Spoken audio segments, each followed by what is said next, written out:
Gamesthetic, episode 129. I'm Alex Light, back in the saddle after 1 week. I was so aggressively sick last week. It's not even funny. Shout out to both the boys for holding it down.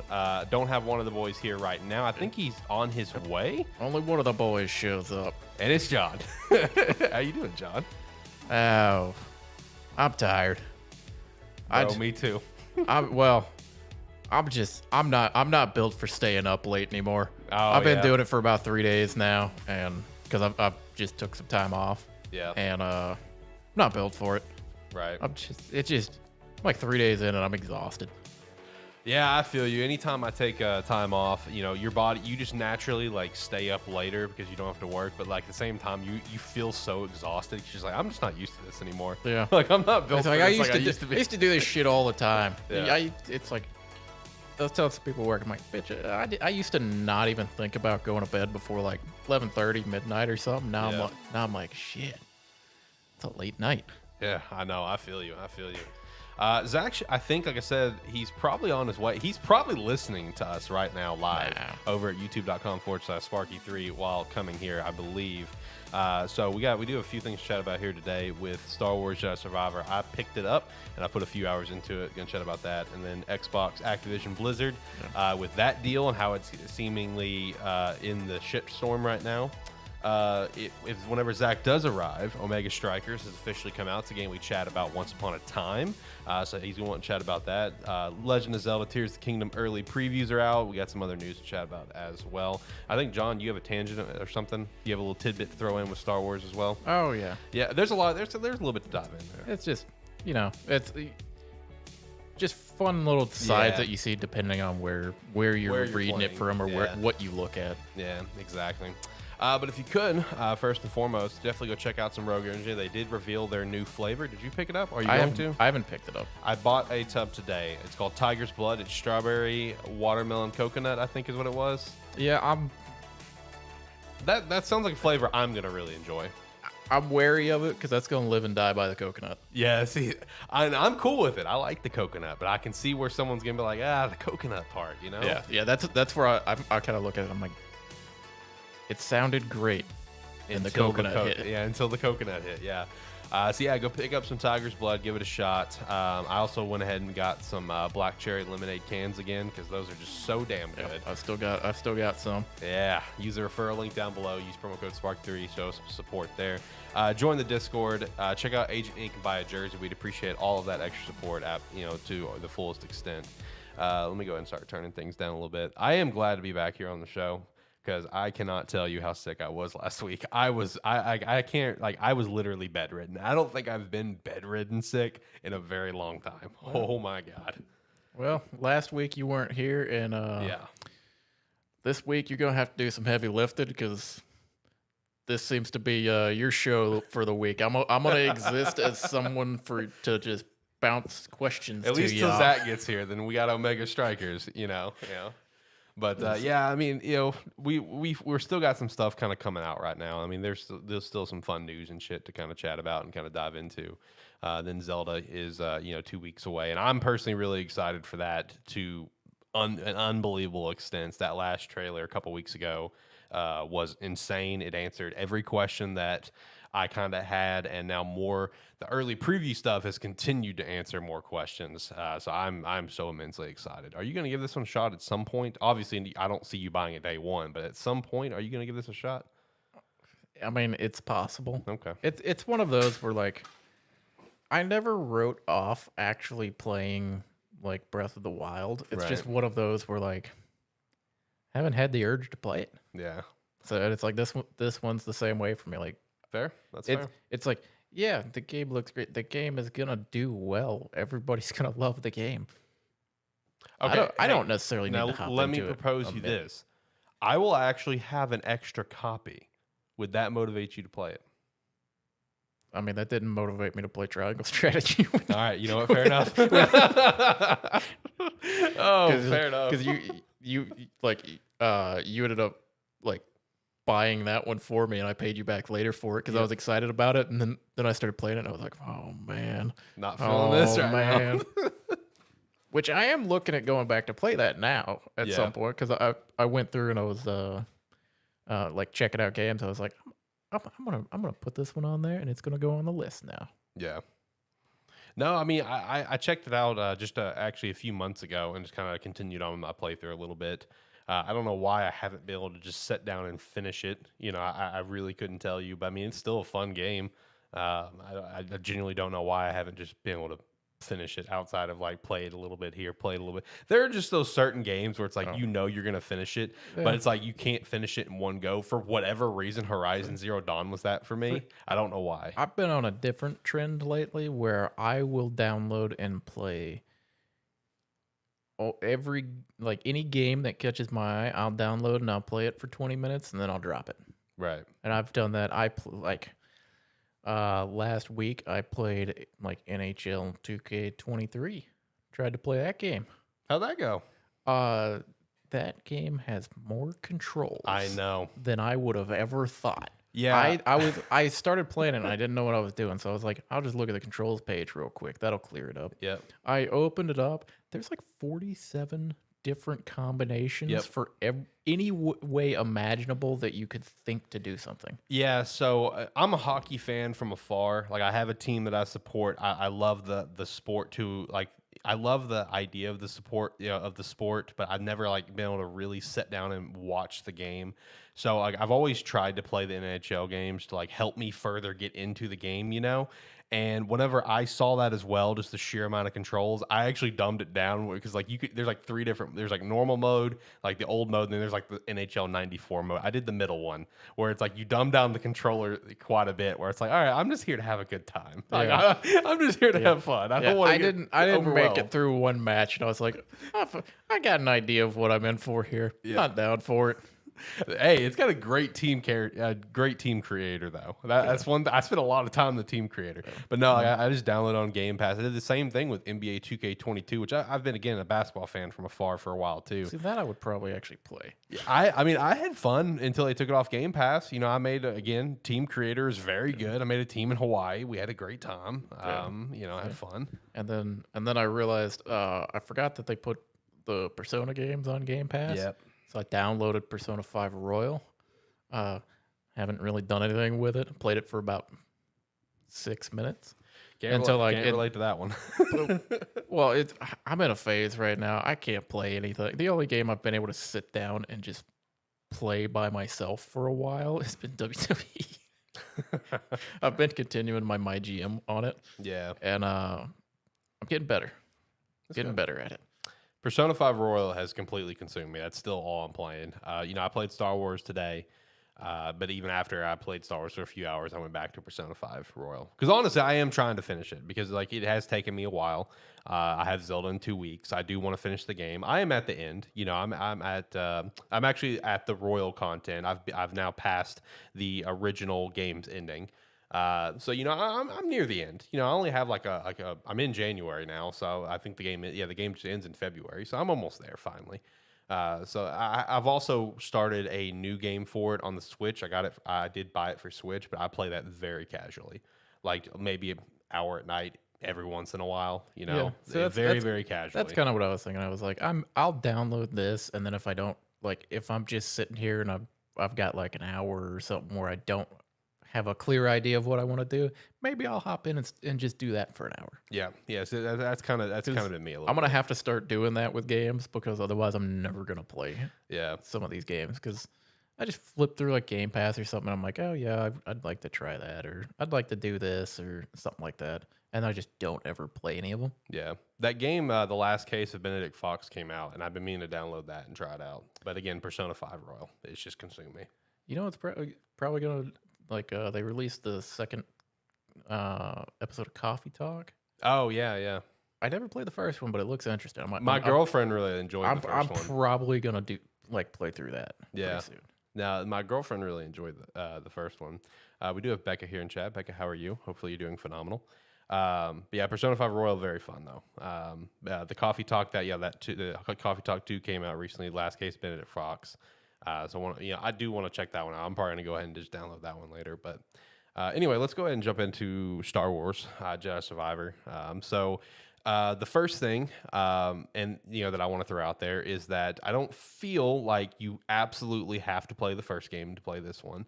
So that's the first thing, because I'm a great example. Now, granted, I did some homework at the very least going into this one. Did you not play the first one? I did, but I didn't beat it. Is a better way that I mean. Okay. But also, it also applies here. I don't feel like you need to, one, beat the first one, or two, play the first one. It would be helpful. You would understand a lot more things in depth. But going into this one, I at least did my homework. I watched a few lore videos, very well broken down one, similar to what you did for me for the God of War series before 2018. So I did my homework at least, because I knew I was not going to finish Fallen Order going into this one. But this game, similar to Ragnarok, gives you a nice little breakdown of the first game. As soon as it queues up, it gives you a full breakdown of what they consider the key points from the first game.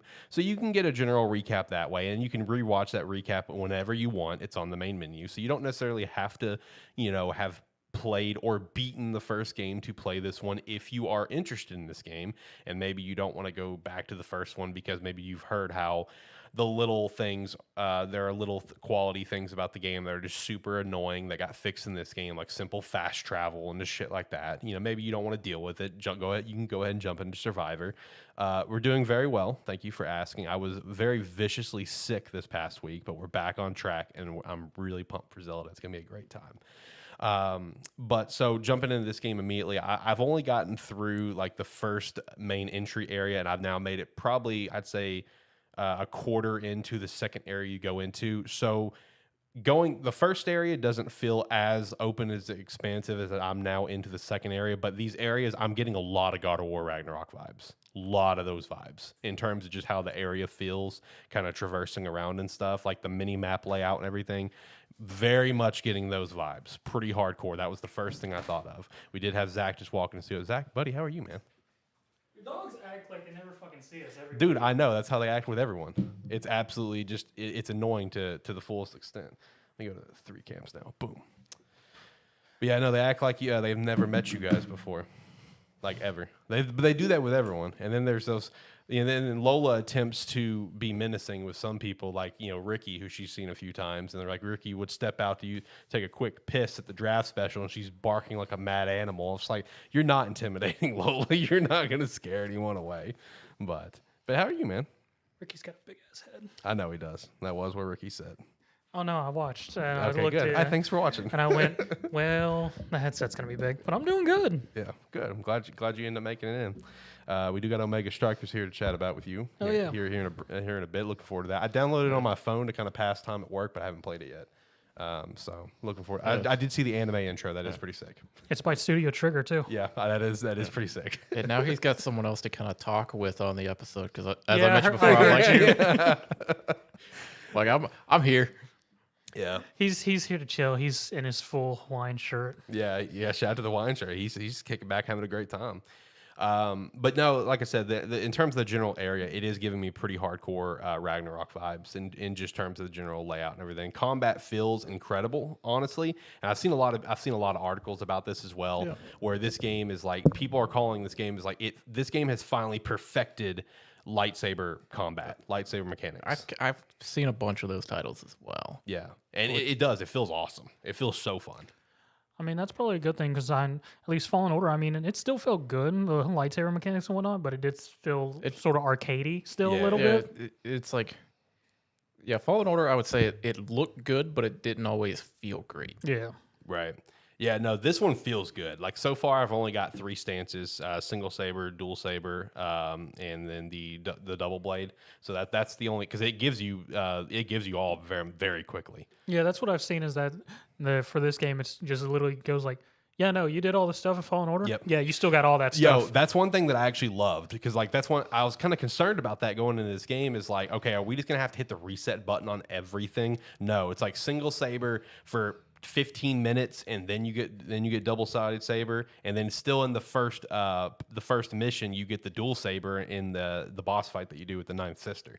So it's like that so it's all like in 2 hours you immediately have 3 stances that he already had. So that's pretty cool, and also with that, in terms of like just following up from the first game, I was kind of concerned from a narrative sake that we were gonna like when the ninth sister showed up and stuff, I was just like, All right, so this is a sequel. You know, time has passed. You know, he's making a name for himself as a Jedi. Am I about to get my shit absolutely wrecked? Because that's like that's just kind of killing the narrative that you're building up for this character. That he's really made a name for himself, and fighting against the Empire and everything. No, thankfully not. Thankfully not. Thankfully you take care of business in the first mission. I'm like, okay, good. You are actually a capable character at this exact moment, and you don't just get tossed around. That's nice. But no, in terms of just general gameplay, it all feels great. I haven't unlocked like any blaster mechanics yet, because I do believe that's something that is going to be in this game. If I remember correctly, I haven't got to that point yet. Still unlocking Force stuff under all the skill trees and everything. But in terms of general gameplay, for me, it's been very fluid. Now let's look on the other side of things. Obviously, this game has apparently had an unbelievable amount of performance issues, especially on the PC port. Specifically the PC. Yes, Man, the PC port is I will say, I love every time like a new game comes out that's like multi-plat. Yes. Yeah. Because immediately I'm like, or like I'll be on Steam looking at stuff anyway, negative, and I'm on like, PC. oh yeah, this game came out. Let's check it. Oh, the port's bad. Like people are saying this game is like on PC is worse than The Last of Us Part 1, which was horrendous when that came out. But yeah, it's like one of my favorite things when a highly anticipated game comes out. I'm like, and I see that overwhelmingly negative with like 8,000 reviews or something. I'm like, time to go digging. Yeah. And it's all just because the port's bad. Yeah, it's just terrible performance, stuff like that. I've seen a few people say that them playing on Xbox, they've been seeing some pretty massive framing issues as well. Me playing on PS5, I haven't seen it personally, unless I'm just missing it. I don't know, man. That's what Twitter said too. Because Yeah. I saw IGN's tweet about the PC performance reviews, and like the first 3 comments like PS5, it's great. Yeah, I mean, I'm having an awesome time, bro. The DualSense, little quality of life stuff with the DualSense is fun. Say, they do weird stuff. I enjoy it. They do weird stuff with it, like they tried to do with God of War. Yeah, basically. Yep, 100%. Because all I can think of like with God of War was just the fact that nothing weird happened until like the end of the game, where suddenly it's just like, move your controller around and start swiping on the pad. Yeah, the one and only time they used it. That's that.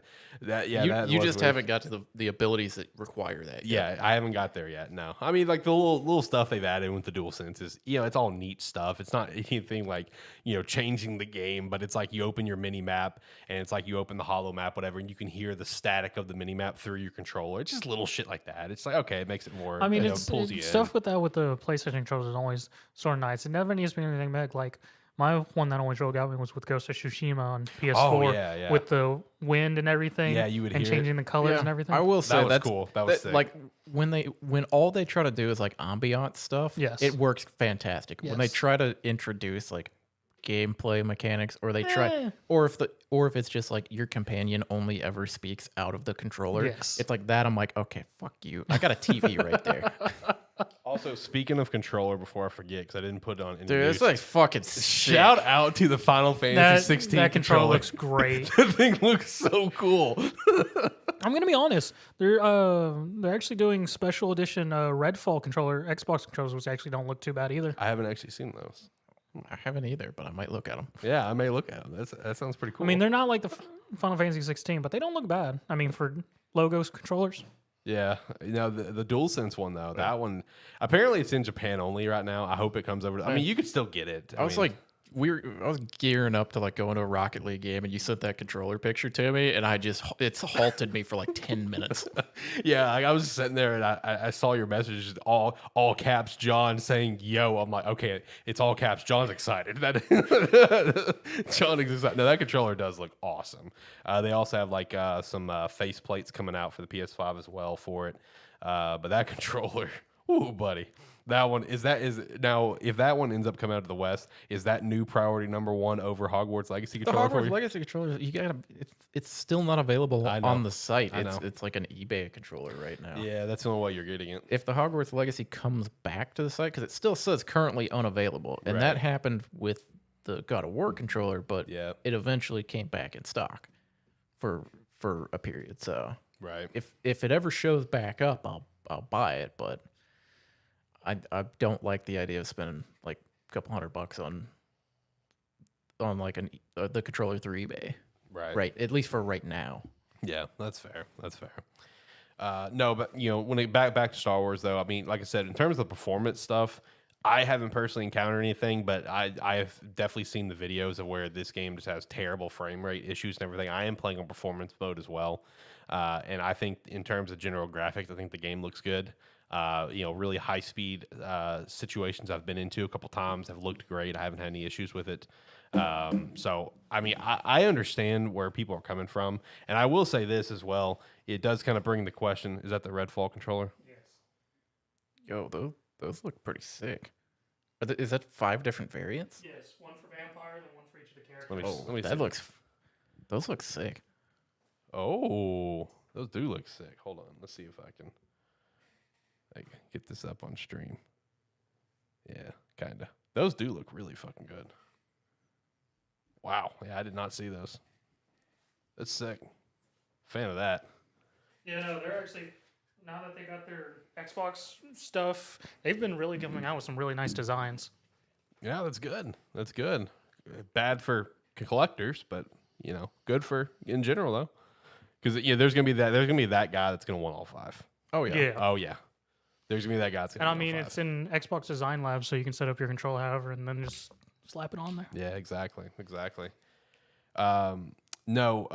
When it comes to the performance thing that's going on with Star Wars, it raises the question: is when the studio's going to learn? Just keep delaying a game,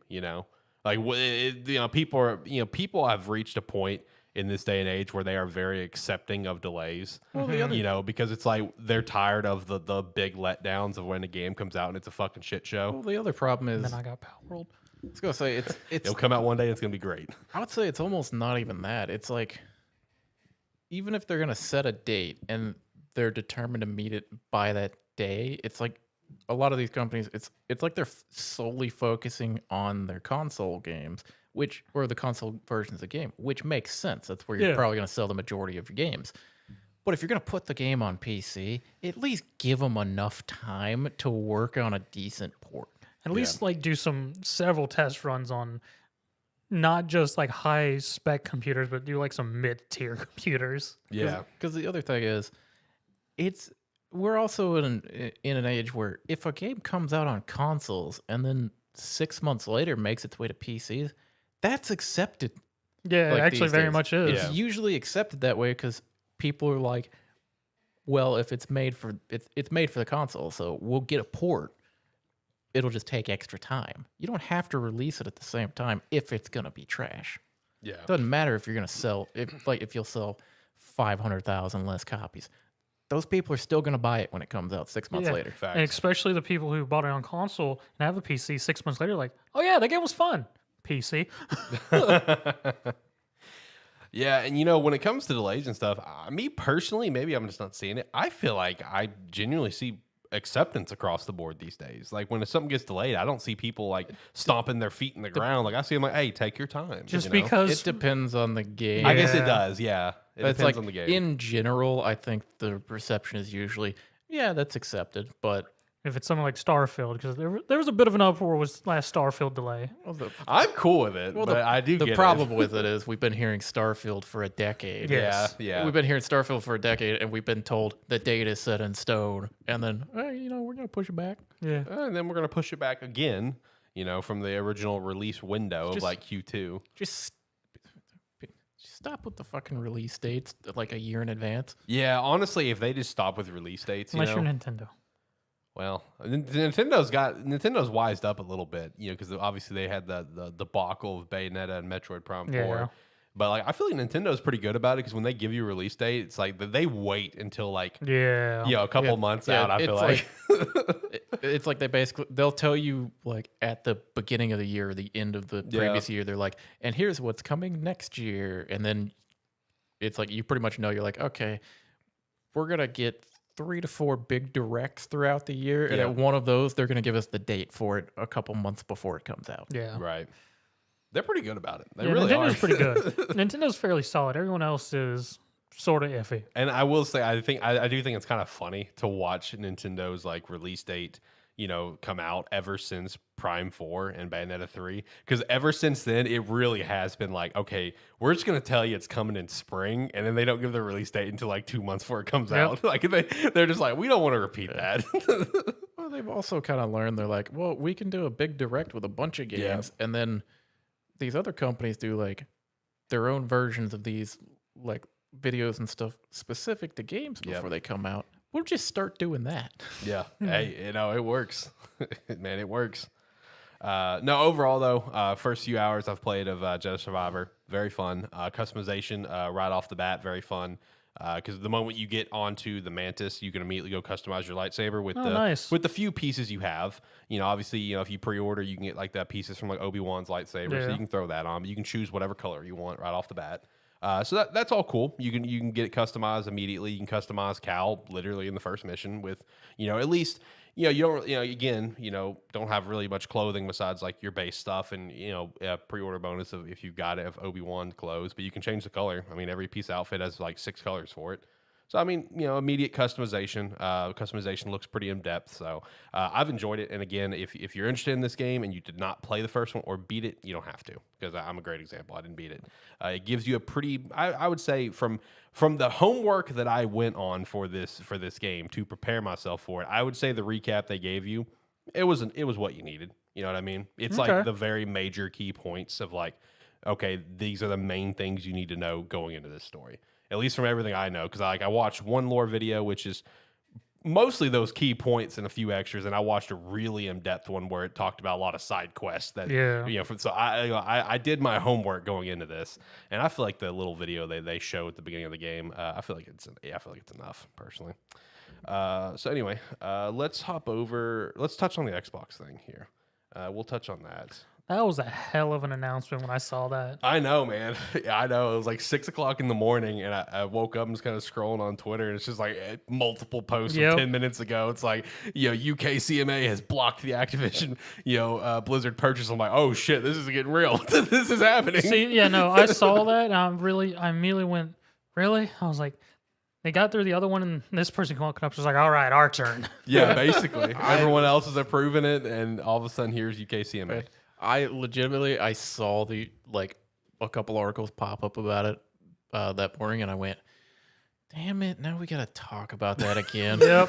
I thought the same thing. I really did. This is a pretty substantial update, though. I mean, because at this point, in theory, the deal is dead. You know, it's not. I'm not going to say it's dead. Just when we thought everyone ran out of excuses. I know. And here I'm thinking Activision go, so we don't got to give them money back yet, right?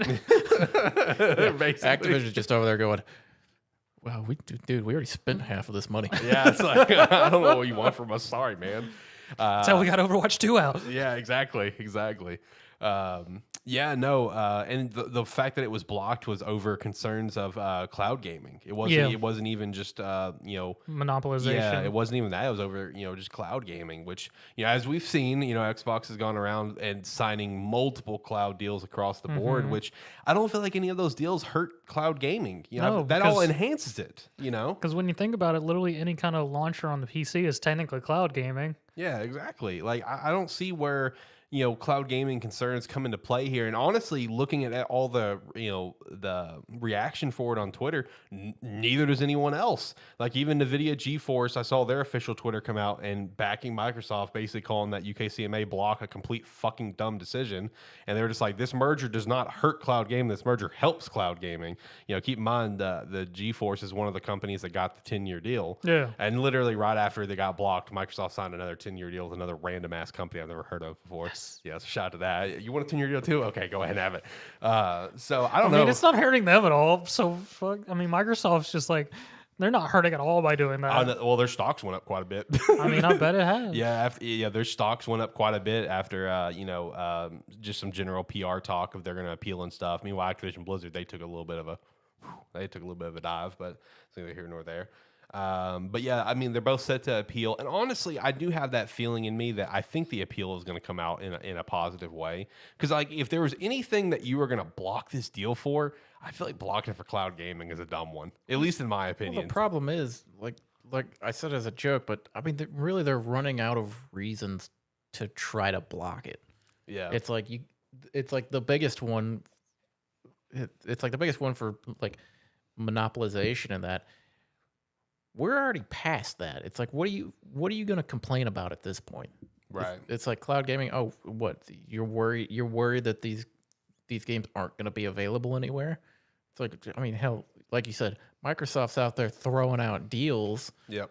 It's like it almost feels like just to make good press for it. It is. But the same, I mean, it probably is. But at the same time, all it's doing is completely negating this argument. It is. It's a mix of both, 100%. Because we're all self-aware to know that this is all for press. I mean, sending out all the deals, but at the same time, it is just further proving what they're trying to do. That they're trying to, not hold these games to themselves. They're trying to get it to more people. Because I feel like that's always been Microsoft and Xbox's mission in a way, is to get gaming out in more ways possible. I mean, for a long time now, yeah. Dude, Microsoft, before this deal ever even was a conversation, Microsoft was trying to get Game Pass on freaking PlayStation and Nintendo. Like, I think they're still trying to get it on Steam. They're trying to get a Game Pass like integrated into Steam in some capacity. Like, I don't know, man. Like, cloud gaming being the blockage. I don't need that. Game Pass integrated with Steam. It's already weird enough to have all the Microsoft games on Steam, just because, like, the amount of account linking you have to do just to deal with, like, Xbox, PlayStation, Steam, and all of these other companies. You gotta link your account so many different damn ways. I don't need any more of that. I've got the Xbox app on my PC. I'm fine with that. You're good. Yeah. No, I mean, hey, Microsoft's trying. They're trying to integrate it in some capacity. Anything to get it out there to more people. That's always been their goal. You know what I mean? I mean, I'm pretty sure you can get Game Pass on a smart fridge. Like, I mean, I wouldn't be surprised by that. I mean, I know you can play Skyrim on a smart fridge. I know that much. But I'm pretty sure you can get Game Pass on a smart fridge. I mean, like, the Game Pass is available in so many dumb ways. And there was also, I don't know if it ever like officially happened. I don't think it has, but I think there was those talks for a while where Microsoft was trying to get Game Pass to be an app on smart TVs built in, and the TV come with a controller and run Game Pass via. I remember that. Yeah. I mean, like, they're trying to get their product out to many people as possible, and like them signing all these cloud deals for all of like Call of Duty, which obviously is one of the biggest franchises in the world. Love it or hate it, it's the facts. I mean, like, I don't see how that hurts cloud gaming competition. I don't know. I saw some people making some jokes, just like, is this actually Google's fault because Google Stadia went down? It's like, can we turn the blame to Google? If Google Stadia was still alive, would this even be a consideration? I was like, oh, damn, Google Stadia back in the news. That's what I love to see. Oh, man. No, like I said, as of now, this deal is dead. But I don't think it. I personally, I'm in the boat. I don't think it's going to remain dead. No. I think the appeal will go out in a positive light. I don't think it like if they appeal and they completely shut it down, then that's it. That's dead in the water. That's it. This deal is not happening. But I still think it's going to happen. At least that's my personal. Microsoft backs some other company to buy Activision Blizzard. Yeah, exactly. Shell Corp's it. Yeah, basically. So how's the Omega Strikers official release? I mean, it's been fun. I mean, they went hard on this release. What all they changed? Because I haven't seen, or what all's new? So the game released on Thursday, which was a surprise. I just happened to load up Steam and saw today Omega Strikers. Like, yeah, I'll play Omega Strikers, and I've been playing that nonstop since then.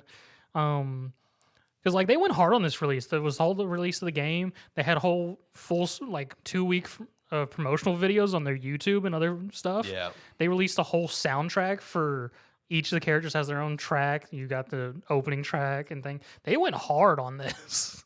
Yeah, and even before the official release, I did see where the Twitter was like going hard trying to lobby for a lot of a lot of streamers and stuff to get on the game when it comes out. Oh yeah, so that creator versus thing that was in the beta, it only had maybe 18 people. Yeah, it had less than 20. Yeah, it now has 50 creators on the list. I know one of the biggest ones that I personally saw was beat 'em ups. Yes, beat 'em ups. Yeah, I saw Wood plays the game. I saw that. But as for the game itself, it is a different experience compared to what we played during the beta. One thing I really liked, there was no account wipes, so everything. That was gonna be my next question. Okay. So everything we got on the beta, we got to keep. So you still got your Atlas champion. and I forgot that I never hit gold. I was like one match away, and I never played it, so I never got my Atlas champion, which sort of makes me mad. I got the skin for the character that he plays. Yeah. Along with the official release, they did release 2 new characters, Zintaro and Ramus. One is a close quarter striker. The other one's a midfield controller. Yeah, he's. I mean, I'm a. When we were playing, I was a big fan of like, kind of like the midfield characters or the characters that could kind of manipulate. No, he has some hard manipulation skills, but I'll get back to them. As for like the main game itself, so we now have just quick play, normal, and then competitive. Oh, thank God. So quick play is just the simple match. Whoever gets 3 goals first wins. That's it. Now for normal is what's going to be competitive. And here's the thing that started really changing. So when you load in, it's still character select, but there's a bit of a difference now. So you remember for each of the characters, we had those like 3 skill trait things we could pick. Yeah. Each character was restricted to certain columns and 1 freebie. Yeah. They've completely done away with that. So now we have awakening abilities. So so it's still all those traits, but they're now called awakening abilities in a pool. Whenever you start the game, it pulls 2 from that pool, and everyone gets to choose one of the 2 to go into it. Then you get a gear, which there's 4 different gears, 4 sets for goalie, 4 sets for striker, which each do different things. And then you go into the game like that. Every 3v3, everyone has 1 awakened ability, 1 gear. All right? And it's now done in sets of 5. So it's a best 3 out of 5 set. 3 goals, you win the set. There is no overtime of where you have to have 2 goals ahead now. Okay, because it was pretty bad. That shit got wild if fast. If it was 2 very skilled teams, it took a while. But now it's just whoever gets 3 goals first wins the set, carries on to the next set. So it gives plenty of time because I've been playing regularly. Even if you're like down, you can do a reverse sweep if you suddenly get back and whatnot, and gives plenty of time to counteract and things like that versus the original, which was just 5 goals done. The other thing with it is in between sets, it actually does sort of a reset, goes into a draft for new awakening abilities. So it pulls 8 new awakened abilities out of the pool, and based on how everyone's performance during that set, it chooses who gets to pick what. There's 7 awakened abilities which only 1 person can get, and there's an 8th one that everyone can get if they want. But once somebody chooses one of the other 7, it's locked from everyone else. So it really adds a bit of pickup game and versatility of just how well people know their characters and what they can do with them. Just seeing, and I feel like versus the trait thing from the beta, it allows more versatility to play characters. Yeah, because with the way the traits were set up in the previously, it's like certain characters, it's like you would only ever see them run like the same type of trait. It was basically, here's your generic. If you don't know what to pick, this is solid for any character that you could possibly play. Yes. And then here's the optimum way for you to play. Yeah. So this allows very much a more, how well do you know your character? Because if you see an awakened ability, which would be good, like one of your characters, John Juno, you like to play. Her big sets were doing the things that made the blobs bigger. Okay, so it's like blobs become bigger, and blobs become bigger or stick around longer. Or yes, like those are still amongst in the Awakenings now. But if like you're playing Juno and you see that, which it's called Timeless Creation now in Monumentalist, if you see that, but there's a Dubu who did better that round and fix it for you, now have to go, oh shit, now what I do, and have to try and figure out. And one thing I do like is, based on the character you're playing, it does give a little warning symbol on awakening traits that's just like, hey, this does nothing for you, just stay away from this one. Yeah, I will say I kind of like the that you mentioned those traits, because man, there was something annoying about like people just picking up like bruisers or something like that, and then just basically at the beginning of the match just coming over and like popping you instantly. where it's like, okay, well, that's just, I took my eyes off for a second and I'm dead. Yep. They can still do that, but they either have to wait till one of the further sets, or they have to be very good at the beginning. Yeah, it's one of those where it's like you're not going to be punished immediately early on for it. Yes. Whereas previously, you could be punished every round without fail. Yes. Yep. So that's one of the first big changes for anyone who played during the beta is just the actual traits have been changed to awakening abilities now, and it's done one at the beginning of the match and then in between sets. Okay, so when you play the set, are you getting additional awakening abilities throughout After each it? set. Okay, so it adds to it. It's not replacing what you Correct. have. Okay, that's what I was wondering. Yes. Yeah, no, it just adds on to your build. Okay, so yeah, by the end of the set, you're kind of like at what you would have been in the beta, kind of. Yes. Okay. But now it could actually be bigger because if you actually go all 5 sets versus in the beta, you can only have 3. With how this is set up, if you actually go all 5 sets, you end up with like 6 awakenings by the end of it. Okay. So some characters can get very big. Yeah, I was gonna say you could be real strong. Yeah, because like I did a 5 set as Dubu, and I was doing amazing as goalie, so I got usually second or no, third or fourth pick, because in the drafting it does try and keep it, if for the most part, one person in between, so that one team's just not all the first 3 picks and just picks it all. Yeah. So it does try and keep some balance in there by doing that. But no, I played Doob when I was doing well, and I was gotten like 100, no, not 100, but like 80 plus size. So he's fucking gigantic by the end of it. It's the other sort of thing which has changed is the maps themselves and the goal, how the goal works. Oh, thank God! Some of those maps were horrible. Yeah. So now we have, as far as I've seen, we have 4 maps. We have a Night Market, Amy's Play. I think it's called Amy's Play. I can't remember. Atlas's Lab, and Oni something. Oni is just the base map. It's just a reskin. But the thing that's really nice now is so Oni is the base map. It's just a wide open map with 2 bumpers on the side of your goal. Atlas's Lab has a giant vortex in the center of the map where if the puck gets caught into it, it will change its direction, as well as if people hit the center of it, it blows up and fucks up anyone who's around it. Nice. Amy's Playground has an edge pit in the center of it, so if people aren't paying attention in the center, they can be knocked out without being on the sides. And then the Night Market has a blocker in the middle with a little speed buff that respawns every couple seconds that anyone can grab, or the puck can hit to speed it up.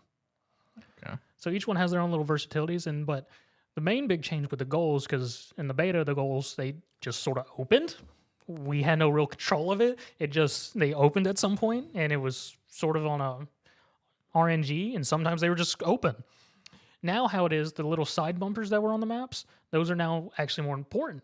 You actually have to hit those to make them disappear, and that opens your opponent's goal.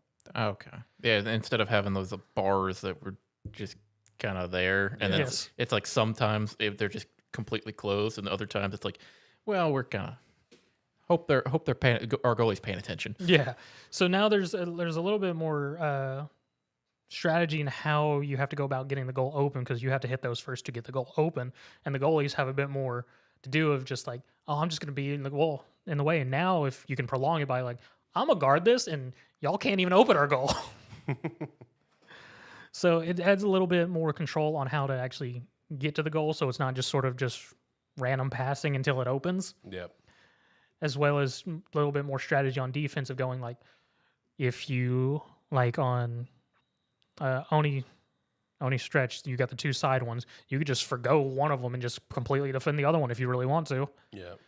And then versus like Amy's Playground, it's just a single bar. But the thing with it is once it hits, it gives you like a couple seconds where it does an animation before it opens up.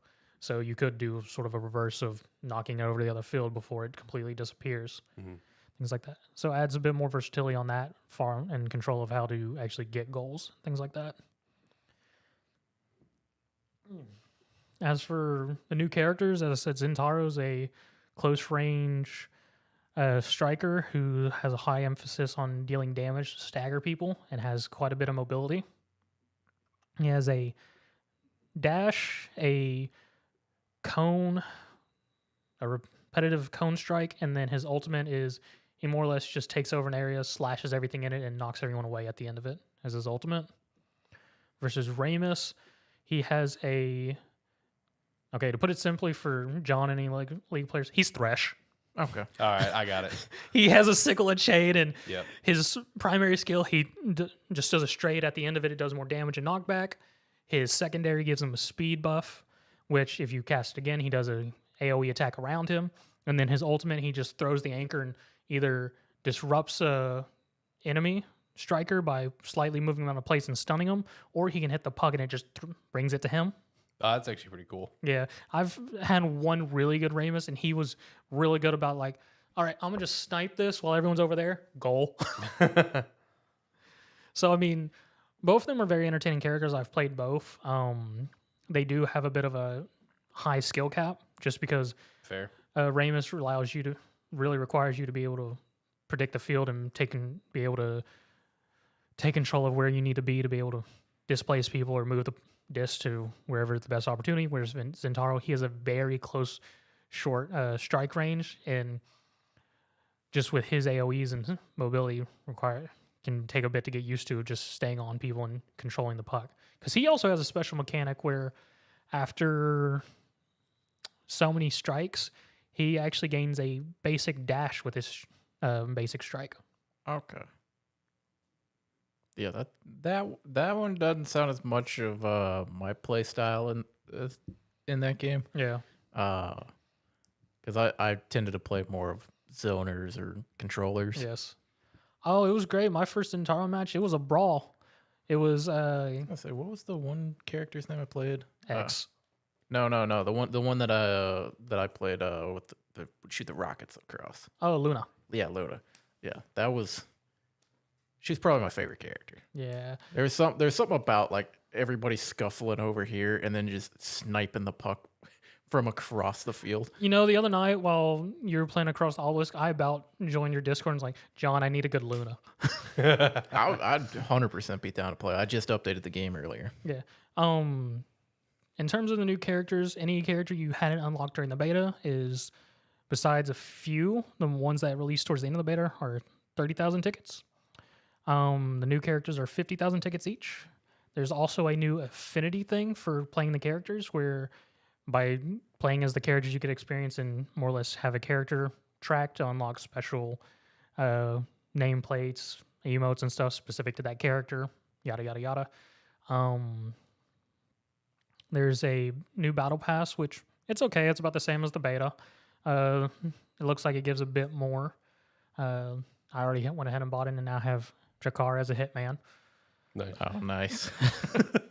I don't know why. Jakar just clicks with me now. I'm playing it a lot better now than versus beta. He was one of those where like I never fully understood it, but then you'd have like that because everyone would pick him up and try him. Yeah. Because he just looked cool. And it was like everyone would pick him up and have that one good game and then chase that. Yeah, he's a very strange midfielder because with his kit and playstyle, I feel like he's more of a midfielder than close range just because of his versatility. And just being able, just if in the middle of a crowd, he can just hit this invisible and disappear and be like, all right, I'll go there. Why is he there? Dude, that was every good Drakkar player like in the beta because I'd be like focusing on what's going on over here and then all of a sudden I'm dead. It's just shotgun. I'm dead, and I don't know how many times it's just like I don't even know how you got over here that fast. Yeah. And besides that, they have added a bunch of new cosmetics and whatnot at the release, and they actually went very hard on the cosmetics. Ooh. So like, there's several skin cosmetics for characters, and there's ones that are 900 real money currency, and then those that are 1,300. The 900. All the skins have at least give new visual effects for all their skills and whatnot. That's good. Like Dubu has a skin, which I forgot that Omega Strikers was around for Halloween, so he has a Halloween skin. His skin's called Dubu. It's him with a sheet over his head. Yeah. Makes sense. And Dubu. like his visual effects, his log becomes just a giant wrap piece of candy, like a Smartie or something. Oh, nice. And then his ultimate, instead of being tofu bowls, it's pumpkins. I love him. Okay. And then like Era, the witch girl. I picked up. yeah. I picked up one of her skins. It's her in a raincoat. Her little birds become rain clouds, and just all of her effects have like lightning bolts and like rain following it around. That'd be cool. And then a nice bonus effect with whenever the match is over, the MVP screen, instead of just doing how it did beforehand, I don't remember exactly what it is. It kind of just showed up, and whoever was the MVP would kind of be at the front dancing around. So now it actually goes through the winning team. It shows all three members, and at the end, it shows the MVP doing a pose. And each one of the more pricier skins actually have a special MVP pose and animation. And then they also have very good goal explosions now.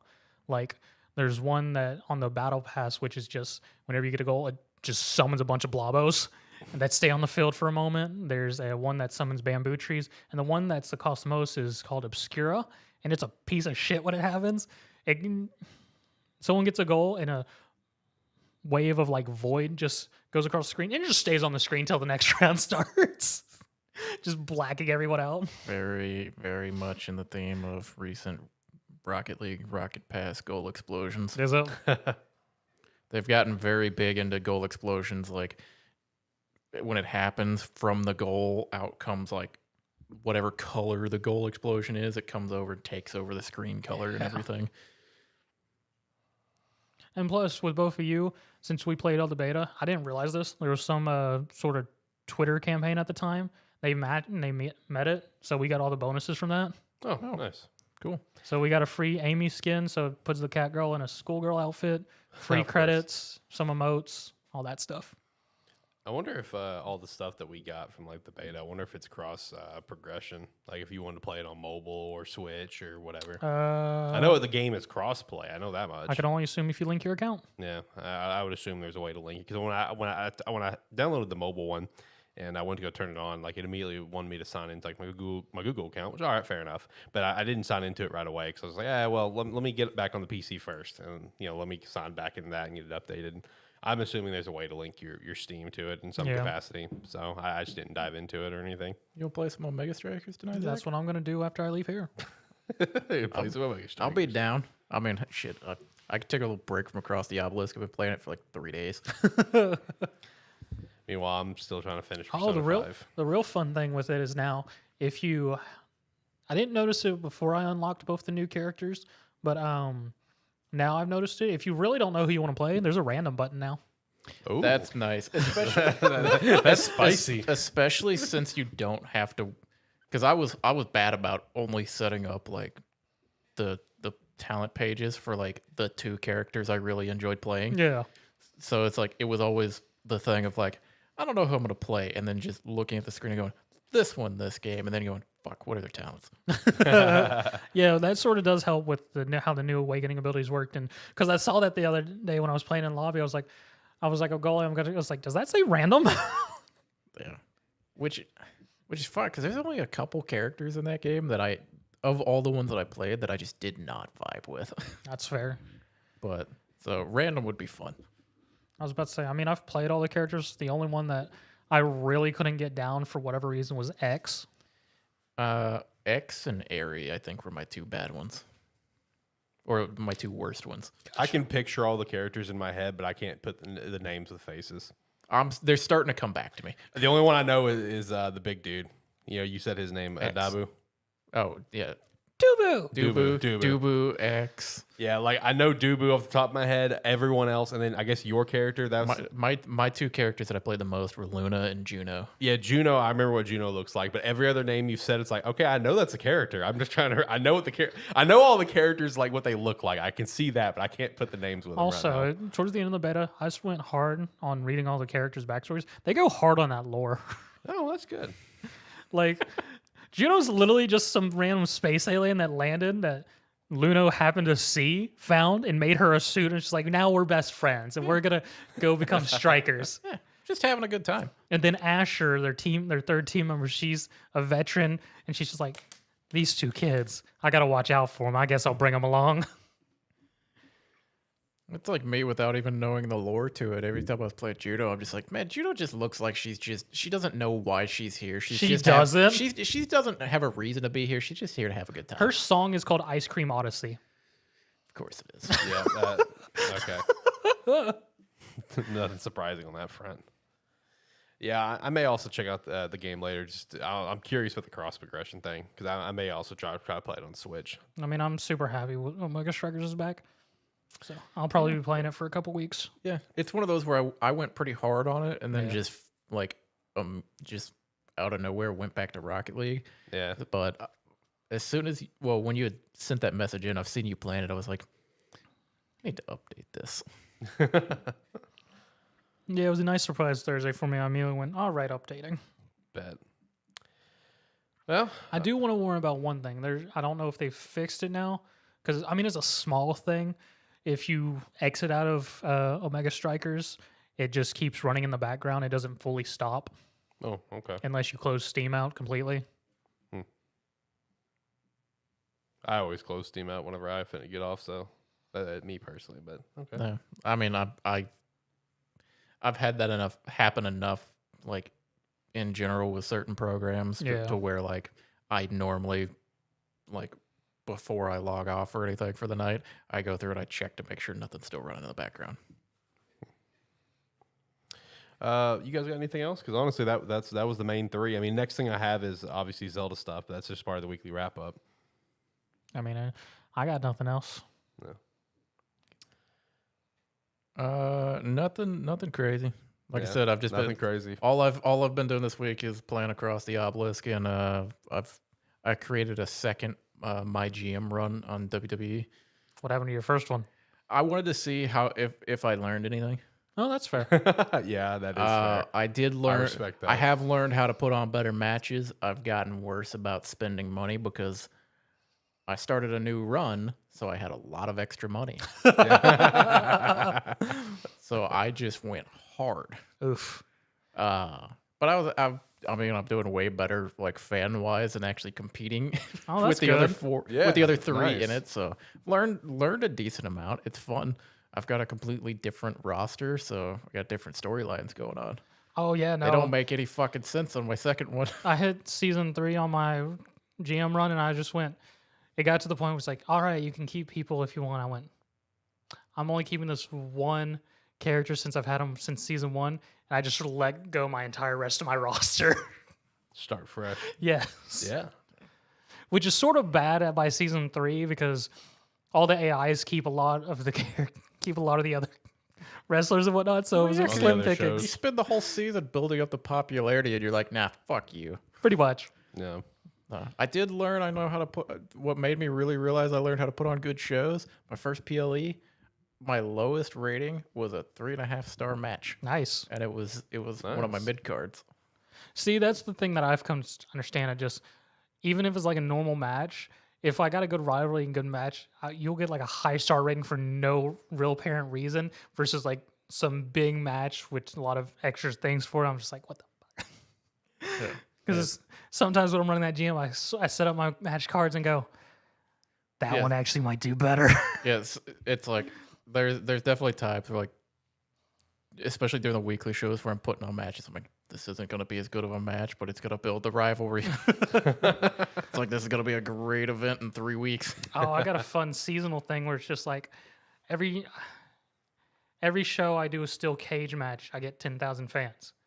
Every week love a good steel cage match. Every week I don't do a steel cage match, I lose 5,000 fans. I was like, all right, we're going steel cage every week. Love steel cages, bro. Steel cage matches are the best.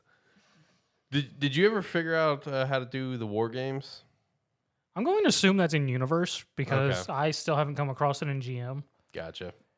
Yeah, I haven't seen it. I haven't made it through to like season 3, but I'm halfway through season 2 on one, and like halfway that would through draw on some another numbers if you could do war games, but I guess I didn't include it. I mean, I can only assume that's only part of the universe. Gotcha. No, war games matches are sick. Steel cage matches are always good. Sooner or later, I'm gonna buy that game, but I've already mentally committed. I'm gonna wait for a sale. I mean, I mentally committed that I bought the whole package, so I already have season pass and everything. So as stuff comes out, yeah, back on it. I haven't committed that far, but but like, I mean, hell, the day he came in talking about it, I had already mentally bought it. Yeah, and went home and bought it that night. Have you guys played any more Wulong? I haven't touched Wulong, no. No. Because I did have something in the weekly wrap up with Wulong. I did say that. I did say that, and I was actually very happy about that. Saying that. I didn't know if you guys had dove back more into that one or not. No, I mean, the majority of my gaming time in the past couple weeks has been playing Across the Obelisk, which I wouldn't have expected when I picked that game up. Why?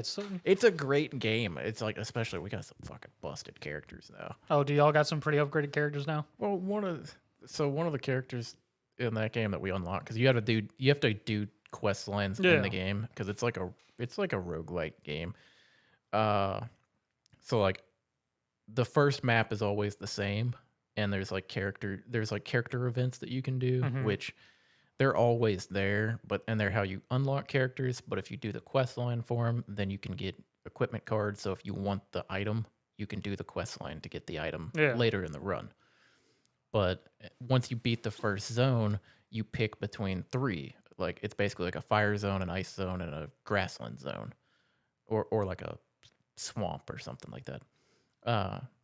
And you go through one of those, and then when you beat that one, you pick from the other 2. And then from there, you go on to like Act 4 and then the 5th map. But to unlock characters, like you have to, like some of them you'll have to go to a specific place on the first map, and then you need to go to like the green zone and go through and unlock them there. And then one of the characters, you have to go through the first zone, pick the green zone as your second zone, go talk to the character, and then your third zone, you have to go to the blue zone and go to a specific like node on it, which we were trying to do in our run earlier, but we got distracted because we went on a path we hadn't gone before, which took us to, there's map transitions. Okay. Which is basically just like a smaller dungeon underground that you can do. So we did that because we hadn't done it before. Or it had been a while since we did it, and we forgot where it dropped us out. And it dropped us out way further away than we thought it would. Oops. So we were past it. But we unlocked a new healer. Bitch it, and a healer's bitch is one of the biggest dick damage characters I've seen in this game so far. See, I feel like you would really like Rogue Lords. See, well, this character, this is a healer class character, but the way they heal is there's a debuff called Darkness, and you apply Darkness with like different like shadow damage cards, like shadow spell cards. But I mean, like Shadow is just fucking busted, because the way it works is at a base level, if you stack 25 Shadow on them, then it explodes and does 2 damage per every stack of Shadow that you placed on them. But the Shadow debuff also lowers the resistance, so that number the amount of damage escalates very quickly, because you're doing more damage because their resistance is lower. But so it's like, and by the time you get to the end of a run, I've got it where I play one card, and on the card it says I have like plus, like when I place a buff, like a darkness buff, I'm actually placing 12 on top of what everything else is. So it's like you just sit there and you just combo people out constantly. So the health is always at full.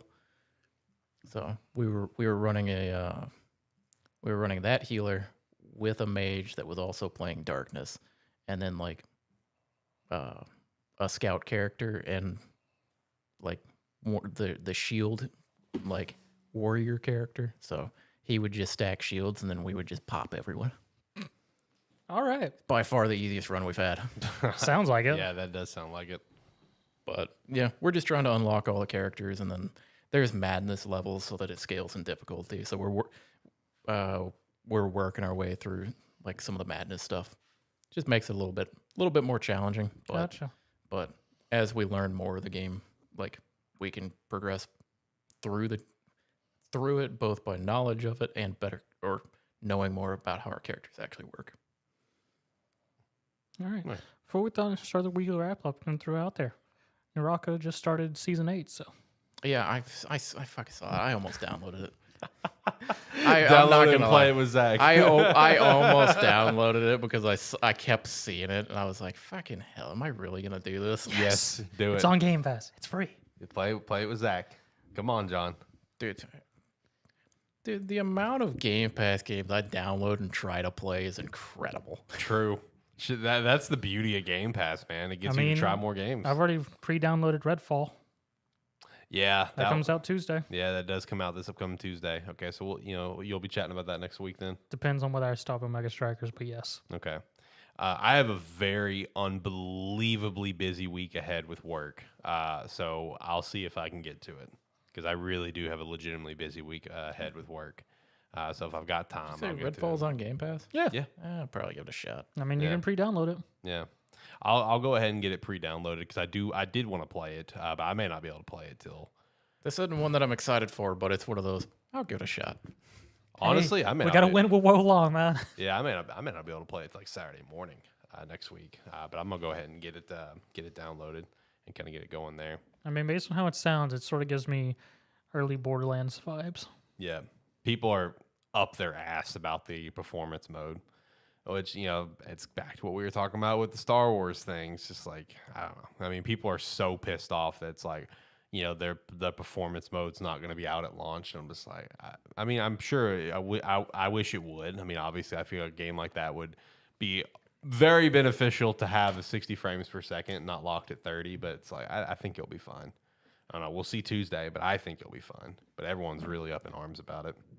It's to the point also where it's like the physical releases, whatever, like on the official print of the cover says 60 FPS, whatever. They're slapping a little sticker on the plastic. It's like 60 FPS not available at launch. I saw pictures of it where the sticker's just getting slapped on the plastic. Just stop trying to lie on your covers. Yeah, I know.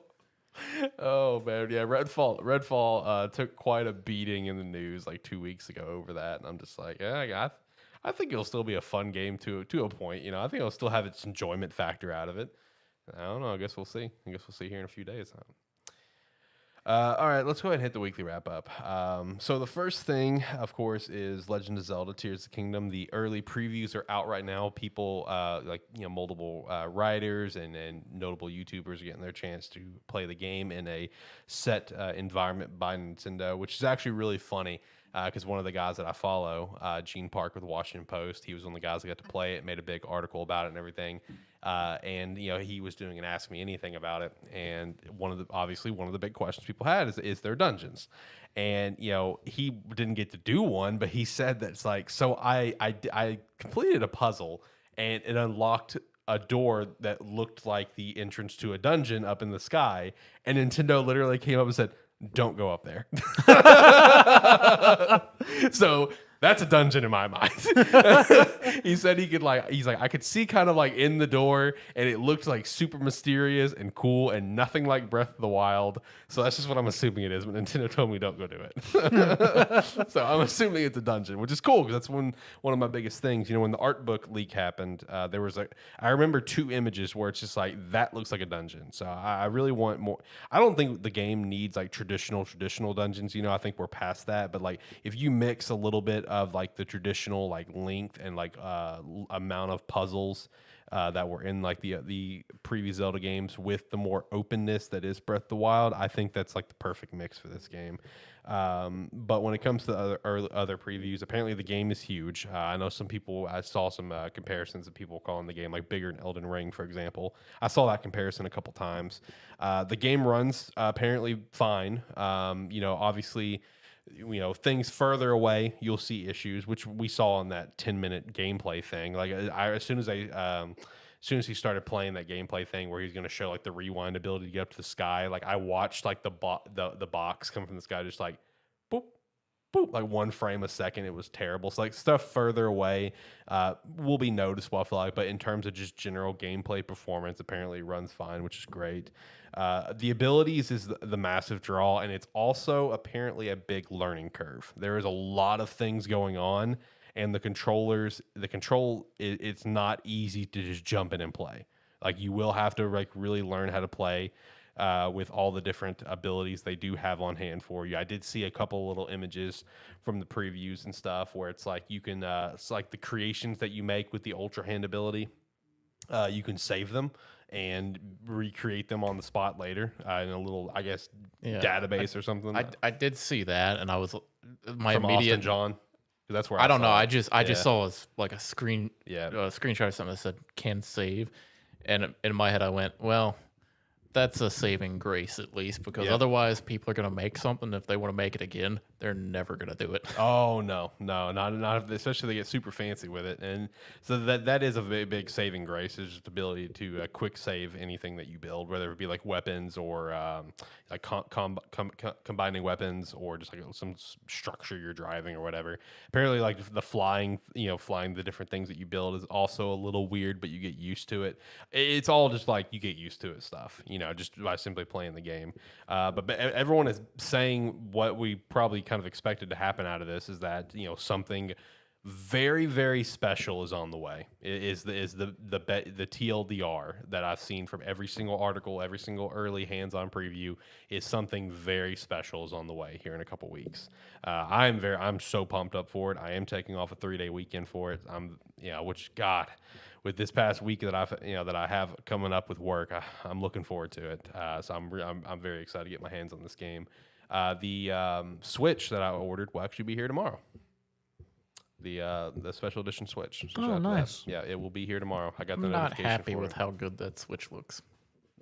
Not happy with it. It does look really sick. I'm looking forward to getting it tomorrow. I'm really excited for it. And then I'll get my collector's edition at some point. I don't know when. I think it'll be like 4 or 5 days after release. But either way, Tears of the Kingdom, very, very excited for it right now. The next thing, we did get the official release date for Armored Core 6. Yeah, I was very hyped when that came out. Yeah, August 25th. I love how, once again, in any piece of news that comes out of this game, every single time they have to come up and say, this plays different from a Souls game. Every time. I don't see why they have to do that, but okay. Because like these people that don't know what Armored Core is, they just see FromSoft and they're automatically assuming it's going to be a Souls game. So every time any piece of news comes out, FromSoft has to specify it's not like a Souls game. Just everyone, please know that. I mean, I guess it's a good thing that a company like that has to acknowledge, it's like, we know that we're so good at this that you just assume everything we're going to do is this. They're a company that's very self-aware, which is nice. It's like, we know what we do. This isn't it. Yes. But yeah, there is going to be multiple story endings. New paths open on subsequent playthroughs. So each time you play through the game, more paths can potentially open up. So that's pretty cool. Assault boost ability, instantly switch between long range and melee. Long range examples is like bazookas, Gatling guns, split missiles, plasma rifles, and more. Melee is like cluster bomb thrower, chainsaw, plus blade lances, and more. Stagger meter confirmed. Movement speed between AC3 and AC5, which rich variety of bosses and other mechs. Focus on customization and custom paint jobs. So just a nice little. I'm kind of excited for the focus on customization, like what we can make these mechs look like, because there is a PvP arena mode. So it'd be kind of cool just to kind of flex on how your mech's looking. But I've never played an Armored Core game, but I do have Armored Core 6 on my radar. I haven't looked into this at all. I've known of the franchise, but I've never played it. I haven't looked into it at all, but it sounds interesting. I might actually look into it. I think I played Armored Core 2 one time back in Florida. And that's it. Okay, so none of us are Armored Core guys. So that's the main thing. Armored Core 6, whenever the big news came out that this was happening, I mean, I still stand by like my narrative behind that like I've known of Armored Core and I've known that it's got its like cult following fan base and stuff. With FromSoft being the developer, this is Armored Core's chance to really be a very, very successful franchise. Oh, easily. Because like the name FromSoft on that box alone is gonna move copies. Like people that have like new players. You think on the plastic they're gonna have it say this is not a Souls game? They should. just write it right underneath the title. Zach, that's the tagline of the game. Not a Souls game. Of course, not a Souls game. I mean, that's what they need to have. So I seriously, every time I see that, I just chuckle. Every time new, little bits of news come out, the very first line, not a Souls game. I would not be surprised if when the game loads up, you get your logos and it's like, warning, this is not a Souls game. Please. It would be even better if you loaded it up and it's like main menus comes up and it's like Armored Core 6. this is a Souls game. Oh, the ultimate plot twist. That would be a hell of a twist. I really do hope, since they are like self-aware of what they do, I really do hope that when you start up the game, there's like something in somewhere. This is not a Souls game. I really do hope that it's included. I know it won't, but that would be amazing. Anyway, next thing up is the Xenoblade Chronicles 3 Future Redeem DLC did release this past week, and it does appear to be closing off the Xenoblade story, which made a lot of people happy online, not only just because of like how the Xenoblade story's been across the board, but because like the creator of the Xeno series in general finally got to finish a story. Yes. Because it's Xenosaga and Xenogear, right? Those are the other ones? And there's one other one. None of them got finished like Nope. you wanted to. They all got canned before you Yep. could finish the story.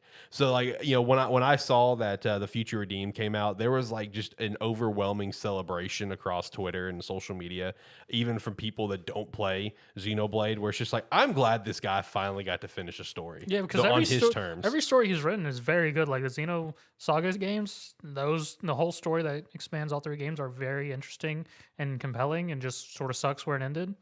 Xenogears, I haven't actually played. I have it, but it's sitting there. Yeah. And at some point, I guess if I want to complete the Xenos, I gotta buy Chronicles at some point. Yeah. So basically, from how this story went, this story then went from Chronicles 1, the DLCs, and up to this one. Like this story, without spoilers, I don't even know the spoilers. I don't know the story, obviously. This story is done. So this book is closed and it's on to a new book, whatever it is. So what's the next Xeno that he's gonna make? That's the 'Cause question. apparently What's it's all the next Xenos. It's all Xeno. Yeah, every single one. So yeah. Gears, Saga, Blade, Yeah. So we'll have some new Xeno in a few years. Yeah. something. Yeah, whatever it's going to be. And then there was that one random spin-off, Xenoblade Chronicles X. Yeah. That's just dormantly trapped on the Wii U. It is what it is. Next little thing. This made me so happy to see. Mega Man Battle Network Legacy Collection sold over 1 million copies in less of a month of release. That is awesome. You know, for some reason on Steam, it's split into two parts. Yep, it is. Yep, it's going to be split on two parts on there. Because that's how the other collection is, too. Is it? Yeah, the X and the they- normal one, it's split into two parts. For some reason on Steam, a lot of collections get split into Yeah. multiple parts. Because I saw that the other day. I was like, why did you do that? But okay. Yeah. No, I was really pumped to see Did you ever that. pick this up? Yeah. Okay. Yeah, I picked it up day one. Got it on my Switch and everything. I mean, I love the Battle Network games, man. So like, I'm the one thing that I saw is just like, this is a very highly requested collection for many years, and the Mega Man fans actually showed up for it. Yes. Because I mean, like 1 million copies, and the game's been out for 2 weeks, I think. Yeah, That's something like that. Like 3 weeks now. I mean, That's the Battle insane. Network games are very fun. Oh, they're so good, bro. I love the Battle Network. It's just games. they were very undercut because they were all on the DS. DS and GBA. Yeah. DS and GBA. Now with how successful this one is, now people are wondering if you think this will push Capcom to do the next collection, Nope. which would be probably, I guess, Star Force. Probably not. People are joking out there. It's like, just combine Legends and Star Force into a collection and name it Mega Man, the collection of games that no one played. I'm just like, Hey, I played Legends. I played Legends as Mega Man 64. I didn't play Legends or Legends 2 on the PlayStation, but played Mega Man 64, which is still just Legends.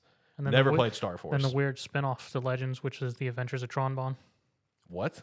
Yeah.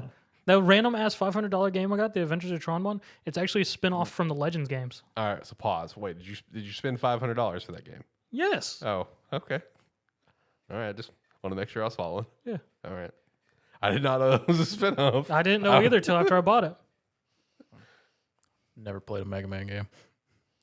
The X games are fun. Battle Networks are fun. I actually like the originals are obviously they're timeless classics, but I definitely prefer X and Battle Network over the originals. That's me at least. You know what's sad? I actually could have picked up a X2 complete in box. Oh, that would have been a nice little pickup. It was like $700. Oh, that's not a nice little pickup. But it was in very good condition because they pulled it out. Everything looked pristine. Oh man. Next thing I have here is apparently the Respawn CEO would, quote, love to see Titanfall 3 happen. I feel like this comes out like almost every couple of years. So I included this because it's like, if you're the CEO, can't you make it happen? He has shareholders. Okay. Here's the problem. Apex. I know, Apex. That's the problem. I would love to see a Titanfall 3 It is happen. hard to convince people to work on a Titanfall 3 when you've Apex- got this cash cow over here. Yes. Exactly. I mean, it's the reason why like Paragon died because Epic had Fortnite and they're just like, Fortnite. Yeah, exactly. Isn't that coming back? Well, a team of developers who are on Paragon are currently working on a game, which is on. It's listed on Steam. I don't think there's access. No, I thought to it. Paragon was coming back. No, I think Paragon is available on Steam. Is it? There's a game very similar Paragon named was to coming back. Paragon. Hold on. It's like a remaster of Paragon. There's a happened. remake of it because all those ad sets from Paragon, I guess Epic released them at some point. So there are team members from that game who are building it. Here's Because I got it on my problem. wish list. Here's the problem. I've played like 3 games that are the same game, like the same characters and Yeah. everything. I played like 3 different ones on Steam, and they all start with a fucking P. And I don't know which one it is. Yeah, because like I'm pretty sure Epic released those assets because as John's saying, there's 3 games that It's like people look at it and they're like, "Yeah, we can do this," and they make the same thing. It's the same game, the same characters, just named slightly differently. yes. And none of them have been great. Okay, so this is what I was thinking of because I remember seeing this just like a week ago. April 22nd is when I saw this from the tweet. The game is called Predecessor. Yes. Yeah, it's a remake of Paragon. It's coming to PS5 and PS4 later this year. That's what I'm pretty sure it's on Steam too. might be. Yeah, that's the tweet that I saw. 'Cause I got something on- and they have a trailer for Because it. I got something on Steam that's wish listed, which you can pay to get early access into at this point. Yeah. Let's see. Predecessors are free to play multiplayer, free to play MOBA. A game for PC and console. Okay. Yeah, coming soon. So yeah, that's something to watch. Shout out to that. For anyone who missed Paragon, because Paragon was fun. Yeah, it's getting a complete remake just under a new name. So shout out to that. That's pretty cool. What's also pretty cool is apparently Vampire Survivors being adapted to a premium animated TV series. I don't know Man, how I feel I about don't know this. how the fuck that's gonna work. I don't know either, but man, just the success of Vampire Survivors continues to grow in all forms. I mean, just last month they released a second DLC. Yeah, in all forms, this thing continues to fucking go. Like I honestly don't see where the story of it is. They're gonna make a story. They're gonna make it work somehow. I mean, they are because Yeah. they're gonna have to because it's the thing that's happening. But Yeah. still, at the same, because all it is you're playing as different people who are going through these waves of vampires with no specific goal besides surviving and collecting things. Yep. Then you're collecting weird shit too. Yes. And the last piece of news that I've got here for the week is involving Wulong Fallen Dice. Like I mentioned earlier, it has now sold over 1 million copies, which that's cool to see since it is a Game Pass game, and has also reported 3.8 million players via Game Pass. So that's some pretty damn good numbers. Yeah, Again, it is. 1 million copies sold, and it's a Game Pass game with 3.8 million players playing it on Game Pass alone. That's some damn good numbers for a Game Pass game, in my opinion. So shout out to Wulong Fallen Dynasty. Also, one of the sleeper hits of the year. Yeah, Wolong definitely. Yeah, it really is, man. Oh, geez. Man, as he was talking about like Star Wars earlier, and he's talking about like enjoying the game. He's got Legend of Zelda coming out, and then I'm like, man, it's like the complete opposite of me over here. Yeah, it really is. He decides he wants to play some of these games that come out the year. He loves them every time they come out. I only like the games I didn't want to play. I mean, you had Birth. Yeah, Birth. Yeah, was good. Birth was it, actually one other game from Summer Games Fest that I was excited about has just come out. I haven't played it yet, but I'm buying it. It's Roots of Patcha. Oh, yeah. Okay. I saw It's the farming life sim game where you play as like a caveman in a tribe. I haven't bought it yet. It just came out a couple days ago, but I am going to pick it up, and I am excited to play this. Nice. And like I mentioned earlier, I'm gonna once we get back inside, I'm gonna go ahead and set to download. I'm gonna play that last case of Benedict Fox that just came out on Game Pass. They revealed that one, I think, at E3. I know what that is now. Okay. Yeah, I think they revealed that at their little Summer Game Fest showcase last year, the Microsoft showcase, and it caught my eye. So I'm gonna go download that one and probably try it out. Looking forward to that. And might play some more Star Wars later. Either gonna play Star Wars or just keep playing Persona. One of the two. Where are you at on Persona? 1-9. That's the date. Yeah, the date. That doesn't help me. Maruki. He's past the main game stuff into the royal stuff. Yeah. Okay. Yeah. 1-9 is just like a significant date because that's one of the dates where it's like you can end your game right then and there if you choose to pick his offer. I'm gonna be honest. I never paid attention to the dates. I just run. I do want to say this though up front. This game, 10 out of 10 plot twist with everything that happened with the interrogation. Yes. 10 out of 10. It's a great reveal. Holy shit! Because here's the thing, dude. I knew very light spoilers of the endings. Like, and I knew one of the endings was you just get shot in the head, the game's done. I knew that was an ending.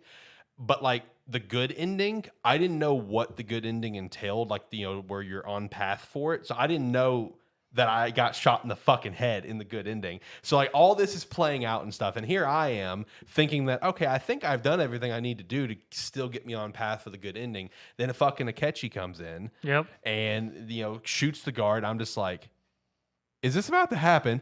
Shoots me. I see the blood come down the face and I'm like, did I get the bad ending? Is my game done? And then it just melts. Yeah, and like no, not yet. Oh, okay. No, not yet, because it gave me the chance to save before all this happened. So I'm ready to restart and I'm like figure out where I went wrong talking to Say, and like I'm going through multiple cutscenes, before it finally tells me that okay, I didn't fuck up, and I'm sitting here for like 10 minutes thinking, I fucked up. I got the bad ending. It's going through. It's showing the news of like, oh, the leader of the Phantom Thieves was captured. I'm like, leader of the Phantom Thieves committed suicide. I'm like, I got the bad fucking ending. What the fuck? And you see all your teammates reacting to it one by one. They're all like, oh my god, no, And it gets to Ryuji, and Ryuji's like, you got to be kidding me. And it just closes up on his face, and you see him smile. He's like, we got him. I'm like, what? It's like, we got him. What do you mean? Bro, it completely faked me out. So I'll be honest. That was awesome. So in all the Persona games, there's that segment of lines where you can fuck up and you get an immediate game over. Yep. I didn't realize Persona 5 had that for the longest time. I don't know if it was just because I was instilled, I've used to like 3 and 4 had it, and I just didn't realize it. And for me, I was just like, what's the biggest lines I can say to be a prick? So I've never actually gotten that failure scene. I've gotten it several times in 3 and 4 because you can very easily fuck both of those up. I've never gotten in 5 in any of my playthroughs just because, and for the longest time, I really didn't even know you could fuck that one up. I was just like, how can I just be a prick to say? Right. I'm telling you, man, 10 out of 10 plot twist. Because and it was funny. I went back and I wanted to rewatch, and I went to just a random video, and I'm reading the comments. Everyone thought the same way. I'm reading the comments like, bro, I really thought I got the bad ending until Ryuji said we got him. I'm like, bro, me too. Oh, dude. Yeah, I did not at any point. It was just running through it, everything. And I was just like, oh, cool. It was part of the plan all along. Yeah. And because the entire time back in my mind, I was just like, when it all happened, I was just like, couldn't they just do it? And then when it did the reveal, I was like, oh, I was right. Yeah. But yeah, I'm almost done. Finally, I'm almost done. I'm getting there. Not much longer, and then I can move on to something else. I did start a second playthrough on the Switch, but I'm playing that very, very light. Just every once in a while I'll hop on, and I thought about this whenever you talked about starting your new GM mode just to see how much you've learned. I've learned so much throughout. So this new playthrough, it's going so much smoother. Did a new game plus? No, this is on the Switch is what I'm talking about. Oh, so okay. It's a completely new game, period. Gotcha. But it's just little things where it's like, just learning how to play the game. Yeah. It's like I'm getting through stuff so much quicker. So shout out to that. But no, I don't got anything else news-wise or anything. You guys got anything you want to shout out? I got nothing. No. All right, I will hit the music then, and we will get out of here. Like, comment, subscribe, rate, whatever your platform allows. It does help. If you've been watching us live, thank you very much. And yeah, go check out everything. Platforms, Discord, anything else, wherever our podcast goes now. Because I'm going to be honest, I don't know. Everywhere. Yeah, do everything he said and more. And if you made it to the end of the episode with us, thank you very much. And hopefully you'll come check us out next week. We do these live streams Saturday about 6 p.m. Central Time, so come check us out then. Make sure to also check out, wrong one. Make sure to also check us out at our website, sparky3.com. You can sign up for free. It's not $5 a month. And definitely make sure to check out some Rogue Energy. They did just reveal their Tiger's Blood, the strawberry watermelon coconut flavor. Looking forward to trying that one here in the near future. Zach's shaking his head. I'm assuming the coconut's not for you. Exactly. Yeah, that's what he was saying when we started the show. I very much said, I was like, it's going to live and die by the coconut. I'm excited to try it. I love coconuts. I'm looking forward to trying it out. You should also try it out. Join the Discord. Check out Agent Inc. and everything like that. See you next time. Bye.